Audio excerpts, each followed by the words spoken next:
ఒక్క విషయం మైనారిటీ గుర్తుపెట్టుకోవాలి. మైనారిటీకి న్యాయం చేసిన పార్టీ తెలుగుదేశం పార్టీ. ఎన్డీఏలో ఉన్నా న్యాయం చేశాం, మీ హక్కులు కాపాడాం.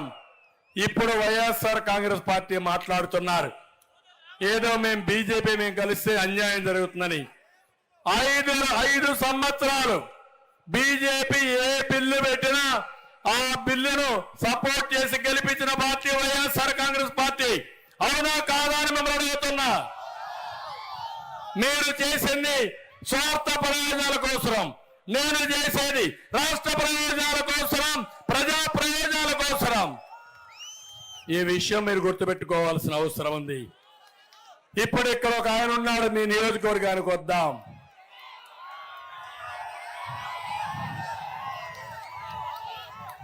ఈరోజు ఇక్కడికి వస్తే కావలిలో ఈ కావలి కాలకేయుడు ఒక అవినీతి పరుడు, మామూలు వ్యక్తి కాదు.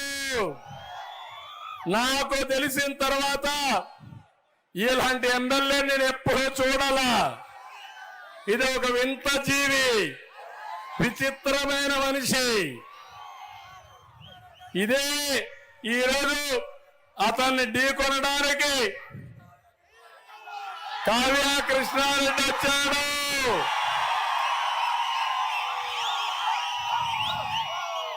నీకు సరైన మొగుడు కావ్య కృష్ణారెడ్డి.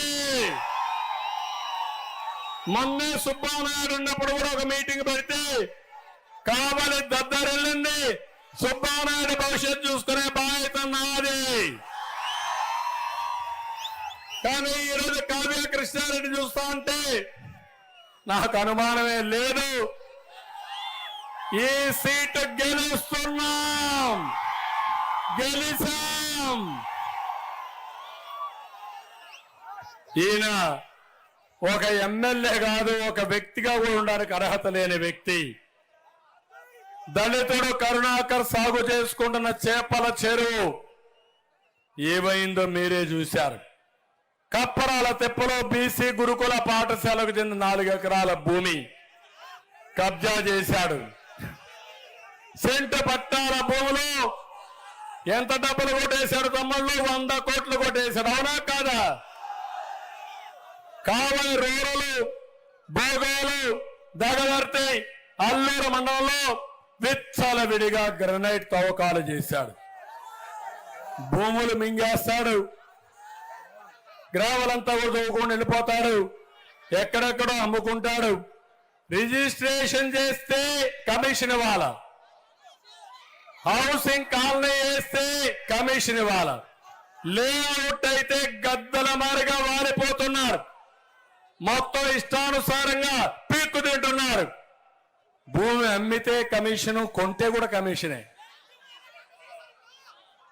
ఇంకో పక్క 1-2 కాదు, నాకు అనిపిస్తుంది ఇన్ని అన్యాయాలు చేసిన వ్యక్తి ఉండవలసింది ఇక్కడ కాదు తమ్ముళ్ళు. శాశ్వతంగా ఎక్కడ ఉండాలో అక్కడే పెట్టాల్సిన అవసరం ఉంది. కౌంటౌన్ ప్రారంభమైంది. మీరు చేసిన అరాచకాలన్నీ చిత్రగుప్తుడు మార్గ లెక్కలు రాశా. ఈసారి మాత్రం వడ్డీతో సహా చెల్లించే బాధ్యత మేము తీసుకుంటాం.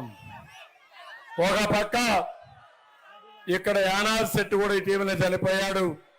తెలుగుదేశం పార్టీకి ఎనలేని సేవ చేశారు. ఆ కుటుంబానికి కూడా మేము అండగా ఉంటామని తెలుగుదేశం పార్టీ కార్యకర్తలకు హామీ ఇస్తున్నా. నియోజకవర్గంలో మత్స్యకారుల వలలు, బోట్లు, డీజిల్ సబ్సిడీలు అందజేశాం. అవన్నీ ఇప్పుడు తీసేశారు. మళ్ళీ మనం వస్తానే ఆ జీవోలన్నీ రివైవ్ చేస్తాం. ఇంకా మెరుగైన ప్యాకేజ్ ఇస్తాం. బీసీ డిక్లరేషన్ ఇచ్చాం. ఇవన్నీ చేస్తాం. మత్స్యకారులకు శాపంగా మారిన 217 జీవో రద్దు చేస్తాం. గతంలో ఇచ్చినటువంటి అన్ని కూడా మళ్ళా కంప్లీట్ చేస్తాం. అక్వా పరిశ్రమకు చేయూతనిస్తాం. ₹1.50 విద్యుత్తు సరఫరా చేస్తాం. ఉక్కు నిల్వ చేసుకోవడానికి షెడ్ నిర్మాణం చేస్తాం. ఆర్థిక సహాయం ఇచ్చి రైతులను ఆదుకుంటాం. కావల్లో సమ్మర్ స్టోరేజ్ ట్యాంక్ ఇక్కడే చూశారు మీరు. ఇంటింటికి నీళ్లు ఇచ్చే కార్యక్రమం పైలానేసి ఈ దుర్మార్గులు ఇక్కడనే కూలగొట్టారు కానీ మీ మనసుల్లో నుంచి తీసేలేరు. మళ్ళీ ఆమె ఇస్తున్న ఆ పైలాను పగలగొట్టిన వాళ్ళ పైన కేసులు పెట్టి మీకేం చేయాలో చేసే బాధ్యత నాది. ఇంకో పక్క నార్త్ అమలూరు లిఫ్ట్ ఇరిగేషన్ పనులు ఈ ప్రభుత్వం నిలిపేసింది. పూర్తి చేస్తాం. పైడేరు వాగుపై బ్రిడ్జ్ నిర్మాణం ప్రభుత్వం అప్పట్లో ఇచ్చేస్తే వీళ్ళు రద్దు చేశారు. నేను ఇక్కడ చూస్తే దగదర్తి విమానాశ్రయానికి కూడా ఫౌండేషన్ వేశా. నేను ఇక్కడ కర్నూలులో మీరు చూస్తే ఓర్వకల్లో ఒక ఎయిర్పోర్ట్ కట్టాను. ఆ ఎయిర్పోర్ట్ నేను కడితే దానికి రిబ్బన్ కట్ చేశాడు ఈ ముఖ్యమంత్రి. ఇది మాత్రం ఎక్కడికక్కడ రద్దు చేశాడు. వచ్చిన వెంటనే 1.5 సంవత్సరంలో 18 నెలల్లో ఈ ఎయిర్పోర్ట్ పూర్తి చేసి మీ ప్రయాణ సౌకర్యాలు మెరుగు చేసే బాధ్యత తెలుగుదేశం పార్టీ తీసుకుంటాం. నేను ఫైనల్ గా ఓటే కోరుతున్నా. మాకెందుకు ఓటేయాలని మీకు అనుమానం ఉంటే మాకు ఓటేస్తే రాష్ట్రానికి పెట్టుబడులు వస్తాయి, మీ బిడ్డలకు ఉద్యోగాలు వస్తాయి. మాకు ఓటేస్తే మీ పంటలకు గిట్టుబాటు ధర వస్తుంది, మీ పొలాలకు నీళ్లు వస్తాయి. మాకు ఓటేస్తే ప్రతి ఒక్కరికి ఉపాధి ఉంటుంది, మెరుగైన జీవన ప్రమాణాలు ఉంటాయి. మాకు ఓటేస్తే గ్రామాల్లో మంచి రోడ్లు వస్తాయి, గుంతల రోడ్లు ఉండవు. ఇంకో పక్క ప్రతి ఇంటికి మంచినీళ్ళు ఇస్తాం. మాకు ఓటేస్తే మహిళలకు భద్రత ఉంటుంది, ఉద్యోగాలకు సకాలంలో జీతాలు ఇస్తాం, కరెంటు ఛార్జీలు పెంచాం, నియంత్రణ చేస్తాం, మెరుగైన కరెంట్ ఇస్తాం. మాకు ఓటేస్తే ప్రజాస్వామ్య పరిరక్షణ చేస్తాం, రాష్ట్రాన్ని పునర్నిర్మాణం చేస్తాం. అందుకే వచ్చే ఎన్నికల్లో మాకు ఓటేయమని, ఈ కూటమి కోటేయమని మరొక్కసారి అందరిని కోరుకుంటూ, ఇంకా కొన్ని సమస్యలు కావల్లో పెద్ద పవని ఫ్లైఓవర్ బ్రిడ్జ్ నిర్మాణం కావాలన్నారు, అండర్ పాస్ నిర్మించి తక్షణ పరిష్కారం చేయమన్నారు. వెంగళరావు నగర్ లో 100 అడుగుల రోడ్డుతో ఫైర్ ఆఫీస్ రోడ్డు కలుపుతూ R&B నిర్మాణం చేయమన్నారు, R&B కలపమన్నారు. సంఘం నుండి కావలి డైరెక్ట్ పైప్ లైన్ పూర్తి చేసి ప్రతి ఇంటికి కొల్లాయి ద్వారా నీళ్లు ఇమ్మన్నారు. ఉర్దూ స్కూల్ నిర్మాణం కావాలన్నారు. కావలి తుమ్మలపెంట రోడ్డు పనులు ప్రారంభించమని కోరారు. కొండేపి కాలువ అభివృద్ధి చేయమన్నారు. అక్వా రంగానికి అంతరాయం లేని కరెంట్ ఇమ్మన్నారు. భోగోల్లో డిఎం ఛానల్ పనులు పూర్తి చేయడం, అల్లూరు సింగపేట నార్త్ మోపూర్లు తిరిగి గ్రామ పంచాయతీలుగా మార్చమన్నారు.